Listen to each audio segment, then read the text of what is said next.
नमस्कार दोस्तों, आज के हमारे इस वीडियो में हम आपके लिए पूर्णिमा व्रत की कहानी लेकर आए हैं। एक समय की बात है, किसी नगरी में धनेश्वर नाम का एक ब्राह्मण रहता था। उसकी स्त्री रूपवती बहुत सुशील और पतिव्रता स्त्री थी, परंतु उन्हें एक बड़ा दुख था कि उनके कोई संतान नहीं थी, जिस वजह से वो दोनों अत्यधिक दुखी रहते थे। एक समय एक बड़े तपस्वी योगी उस नगरी में आए। वो पूरी नगरी में हर घर से भिक्षा लेते थे, परंतु उस ब्राह्मण धनेश्वर के घर उसकी पत्नी रूपवती से वो भिक्षा नहीं लेते थे। ये सब देखकर धनेश्वर बहुत दुखी होता था। एक दिन वो योगी जी के पास जाकर बोला, महात्मा, आप सभी लोगों से भिक्षा लेते हैं, परंतु मेरे घर से कभी भी आप भिक्षा नहीं लेते, इसका क्या कारण है? योगी बोले, ऐसा इसलिए क्योंकि तुम निसंतान हो। निसंतान घर की भिक्षा पतितों के अन्न के बराबर होती है और पतितों का अन्न खाने वाला पतित हो जाता है, इसलिए मैं तुम्हारे घर से भिक्षा नहीं लेता। ये सुनकर धनेश्वर बहुत दुखी हुआ और हाथ जोड़कर बोला, महाराज, यदि ऐसा है तो आप मुझे पुत्र प्राप्ति का कोई उपाय बताएं। तब वह महात्मा बोले, हे ब्राह्मण, तुम वन में जाकर माँ चंडी की आराधना करो। ऐसा करने से तुम्हें पुत्र रत्न की प्राप्ति होगी। घर आकर उसने अपनी पत्नी को सारी बात बताई और स्वयं तपस्या करने वन में चला गया। वन में जाकर उसने माँ चंडी की 16 दिनों तक उपासना व उपवास किया। 16वें दिन माँ चंडी ने उसे स्वप्न में दर्शन दिया और कहा, हे धनेश्वर, जा, तुझे पुत्र रत्न की प्राप्ति होगी, परंतु वह 16 वर्ष की आयु में मृत्यु को प्राप्त होगा।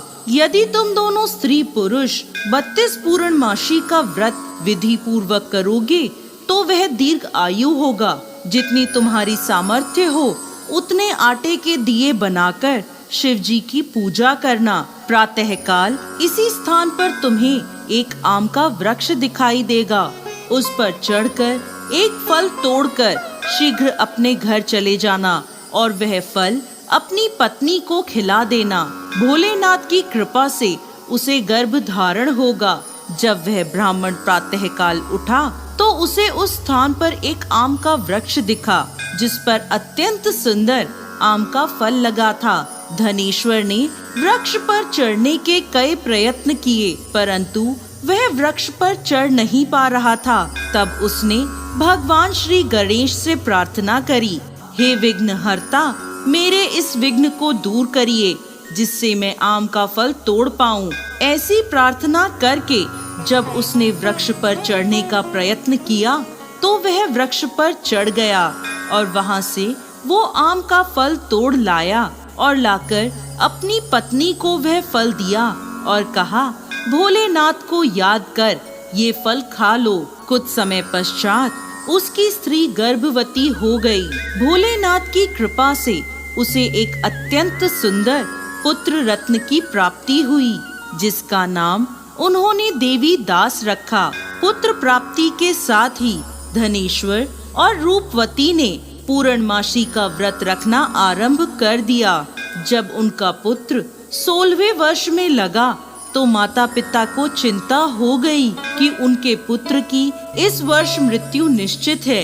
इसलिए उन्होंने देवी दास को उसके मामा के साथ काशी में विद्या अर्जन करने भेज दिया और मामा से कहा, 1 वर्ष पश्चात इसे वापस ले आना। धनेश्वर अपनी पत्नी के साथ अपने पुत्र की दीर्घ आयु की कामना से पूर्णमासी का व्रत करता रहा और माँ भगवती की आराधना करता रहा। वह दोनों मामा भांजा काशी की ओर रवाना हुए। रास्ते में वह एक गांव से गुजर रहे थे। वहां एक ब्राह्मण की कन्या का विवाह होने वाला था, परंतु किसी हादसे से उस कन्या के वर की आंखें चली गईं। तब देवी दास को देखकर उसके पिता ने मामा से कहा कि तुम कुछ समय के लिए मुझे देवी दास दे दो, जिससे मैं अपने पुत्र की जगह उसका विवाह करवा दूं।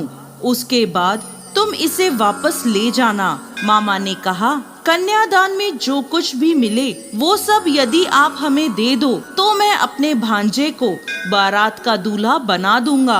वर के पिता ने यह स्वीकार लिया। तब मामा ने देवीदास को दूल्हा बनाकर भेज दिया। विवाह के सभी कार्य विधि पूर्वक पूर्ण हुए। देवीदास भोजन करने बैठा तो उसने भोजन नहीं किया। पत्नी बोली, आप भोजन क्यों नहीं कर रहे? आपकी आंखों में आंसू क्यों हैं? आप उदास क्यों हो?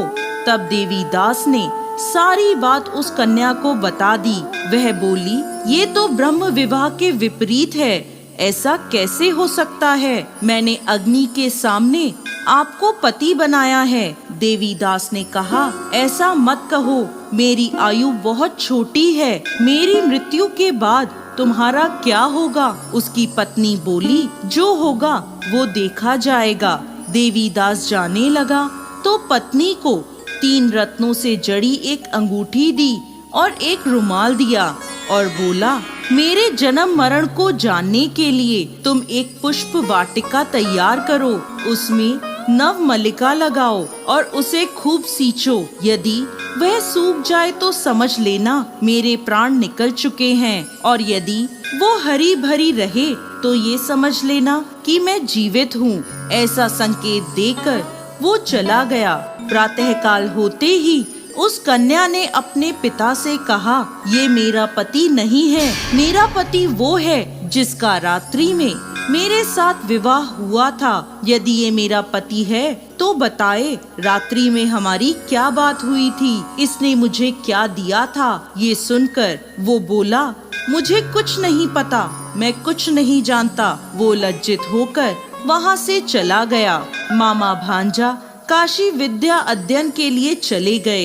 एक दिन देवीदास को प्रातः काल सर्प डसने के लिए आया, परंतु पूर्णिमा व्रत की कृपा से सांप उसे काट नहीं पाया। फिर काल स्वयं वहां आए और उसके शरीर से प्राणों को निकालने की कोशिश करने लगे और देवीदास मूर्छित हो गया। भगवान शिव और माता पार्वती भी वहां आए। उसे मूर्छित दशा में देखकर माता पार्वती ने शिवजी से कहा, इसकी माता ने 32 पूर्णिमा का व्रत किया था। प्रभु इसे प्राण दान दे। व्रत के प्रभाव से काल को भी पीछे हटना पड़ा।